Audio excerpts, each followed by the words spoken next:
سچ سچ ہے، جھوٹ جھوٹ ہے۔ کہنے میں کیا ہے، یہ دوسری بات ہے کہ اکثر یہ جھوٹوں کی ہے۔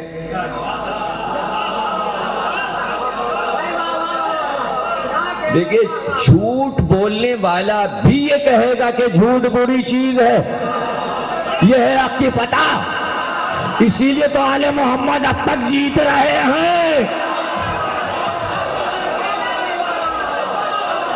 تو شکل کو بگاڑ دو۔ تو آپ شکل کیسے بگاڑیں؟ دیکھیے شکل کوئی غیر کیوں بگاڑے؟ اپنوں نے بگاڑی، اپنوں نے بگاڑی، اپنے شکل بگاڑتے رہے اور کہیں باہر سے لوگ نہیں آئے۔ سرکار کے بعد اسلام کی شکل بگڑنے لگی۔ بگاڑنے والے عرب کے قبائل تھے، سب کے نام آپ کو معلوم ہے۔ پہلے بنی امیہ نے اسلام کی شکل بگاڑ دی، جو رہی صحیح کر سکتی بنی عباس نے بگاڑ دی۔ پھر بگڑی ہوئی شکل میں سبھی کو مل گیا، ترک و تاتار، آل عثمان، یہ خلجی، مغل، فلانے دھماکے، یہ وہ ہاں شاہ سب ہو گئے، اور یہاں تک یہ 52-53 ملکوں میں تقسیم ہو گئے، اور سب کہنے لگے ہم اسلام ہیں، ہم اسلام ہیں، ہم اسلام ہیں، ہم اسلام ہیں۔ تو اب یہ شکل، اگر کوئی کہے نہیں صاحب آپ غلط بات کہہ رہے، کہاں شکل بگڑی؟ کس نے بگاڑی؟ نہ بنی امیہ نے بگاڑی، نہ بنی عباس نے بگاڑی، اچھا نہیں بگاڑی، بگڑی نہیں، لیکن ہر شکل ہے تو الگ الگ۔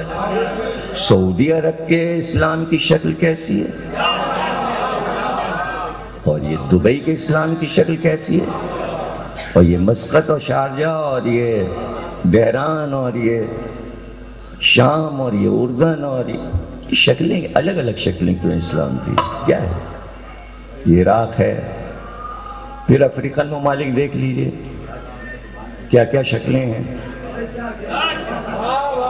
یہ اسلام کی شکلیں ہیں۔ تو ایک شکل کا کیوں نہیں ہے اسلام؟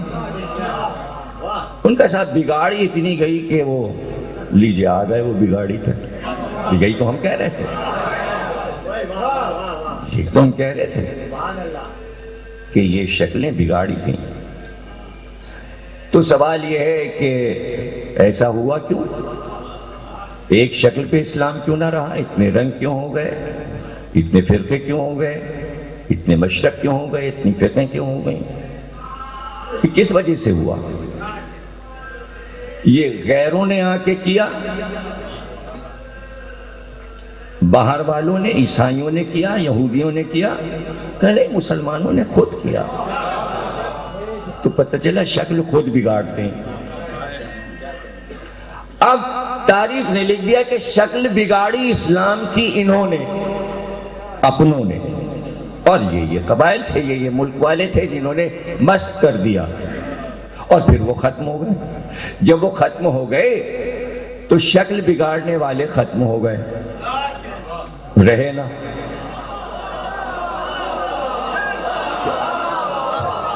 اتنا پروپیگنڈا کیا، اتنا کیا، اتنا کیا، اتنا کیا، تو اب سب کہتے ہیں یہ صاحب مسلمانوں کے اسلام کے خلاف امریکہ کر رہا ہے، روس کر رہا ہے، فلانا ملک کر رہا ہے، یہ برطانیہ کر رہا ہے، یہ انگلینڈ والے کر رہے ہیں۔ ارے آپ کر رہے ہیں نا، یہ تو آپ کا، جب سقیفہ منعقد ہوا تھا امریکہ دریافت ہی نہیں ہوا تھا، کولمبس نے دریافت نہیں کیا تھا، امریکہ نہیں تھا۔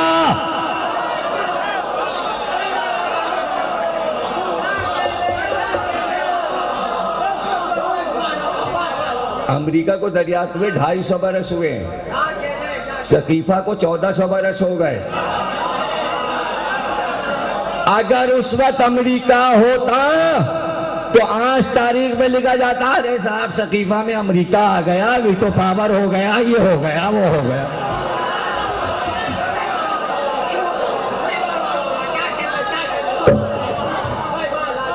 دوسروں کو کہنے سے پہلے اپنے کو تو دیکھو کہ ہم اپنی چیز کی قدر کیا کرتے ہیں۔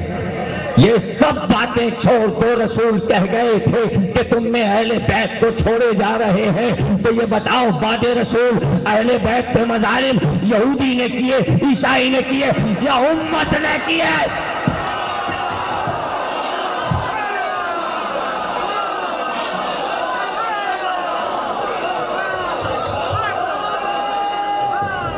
پوچھو تاریخ سے علی کا قاتل کون؟ لا الہ، ابن ملجم لا الہ کہتا ہے، مسلمان ہے۔ حسن کا قاتل کون؟ کہا مسلمان ہے۔ حسین کے قاتل کون ہیں؟ کہا مسلمان ہے۔ امام زین العابدین کو زہر کس نے دیا؟ کہا مسلمان ہے۔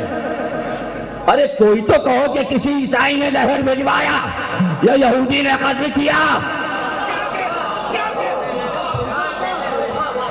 اس ایک بات کا جواب تمام متحد ہو کر 53 اسلامی ملک اس کا جواب دے دیں۔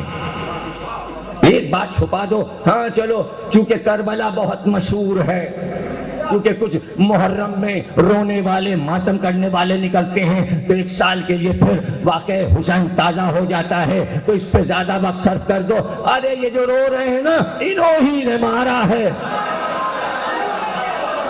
اپنے آپ کو بچا لو، امت کو بچا لو۔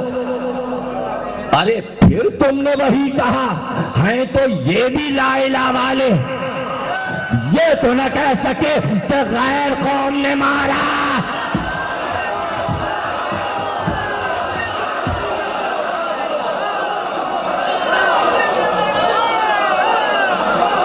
یہ تو نہیں کہا۔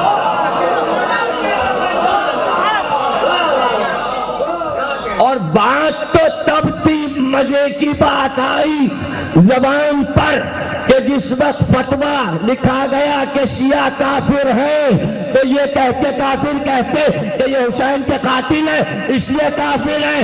کافر تو اس لیے کہا کہ کچھ نہیں مانتے۔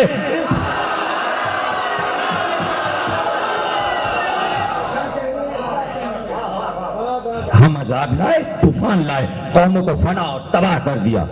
ہم فائنل راؤنڈ چاہتے ہیں، ہم یہ چاہتے ہیں کہ شر اپنی پوری طاقت لائے اور پھر حسین تم شکست دو اور ایک ایک ہتھیار لاؤ اور ایک ایک ہتھیار لاؤ اور آخر میں سب سے بڑا ہتھیار ایسا لاؤ کہ ہمیشہ کے لیے شر غرق ہو جائے اور منہ چھپائے بھاگا پھرے۔ حسین نے کہا اچھا یہ لے پروردگار، سب سے بڑا ہتھیار علی اصغر۔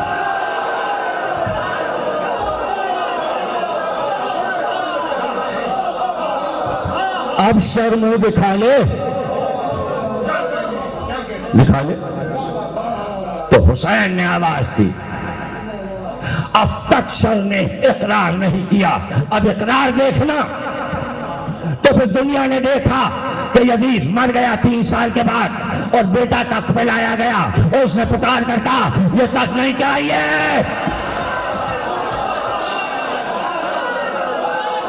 شر کے محل سے آواز آ رہی ہے، اہل بیت حق پر تھے، ہمارا باپ ہمارا دادا، کم از کم یزید کے بیٹے جیسے تو بنو۔ نہیں چاہیے یہ تخت، خون حسین میں اس کے پائے ڈوبے ہوئے ہیں۔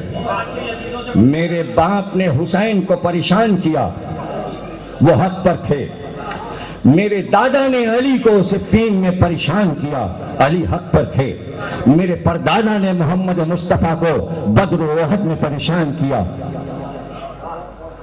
3 پشتوں کا شجرہ تو 4تھی پشت نے کھول دیا، اب ہم کیا کھولے؟